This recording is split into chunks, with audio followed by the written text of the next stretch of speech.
सुचवायचं मला आहे? बघा, जाहिरातीतून भरपूर पैसे या लोकांकडे काळा पैसा आहे. ज्याला जाहिरात द्यायची आहे त्याने नावासह द्यायला पाहिजे होती. खरं म्हणजे वृत्तपत्राने अशा जाहिराती स्वीकारू नयेत. महाराष्ट्रातल्या सर्व वृत्तपत्रात पहिल्या पानावर जाहिरात आहे देवाभाऊंची, असायला काहीच हरकत नाही. पण कोणी दिली, त्याचं आर्थिक गणित काय आहे, हे कोट्यवधी रुपये आले कुठून, हा दाता कोण आहे, हे समजून घ्यायचा अधिकार या राज्यातल्या सुजाण नागरिकांना नक्की आहे. आणि मी जे मगाशी नैतिकतेच्या गप्पा म्हणालो, हा काळा पैसा आहे. जे नाव न देता अशा जाहिराती देतात मुख्यमंत्र्याच्या नावानं, मंत्र्यांच्या नावानं, आणि ते सुद्धा राज्यभरात आणि देशभरात, हा बिल्डरांचा किंवा ठेकेदारांचा काळा पैसा असतो. आणि त्या माध्यमातून हा उदो केला. महाराष्ट्राचं सरकार किंवा कोणत्या राज्याचं सरकार हे मुख्यमंत्र्यांच्या नावानं आणि सही शिक्क्यानंच चालतं. त्याच्यामुळे मराठा आरक्षणासंदर्भात जे निर्णय झाले त्याचं श्रेय हे सगळ्यात आधी राज्याचे मुख्यमंत्री देवेंद्र फडणवीस यांनाच द्यावं लागतं. त्यांच्या मनात नसतं तर ही प्रक्रिया झालीच नसते. त्यांनी ठरवलं, त्यांनी एक स्ट्रॅटेजी आखली असेल, त्यांनी काही अभ्यास केला असेल. त्याच्यामुळे मुंबईतला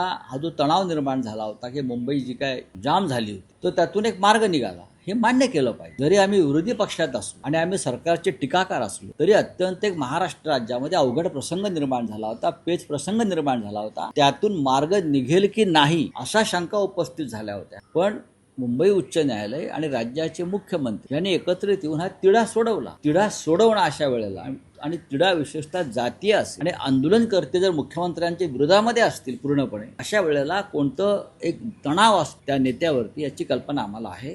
म्हणून त्याचं श्रेय जे आहे, हा काय याच्यामध्ये राजकारण नाही, 100% त्याचं श्रेय हे राज्याच्या मुख्यमंत्र्यांना मिळायला हवं.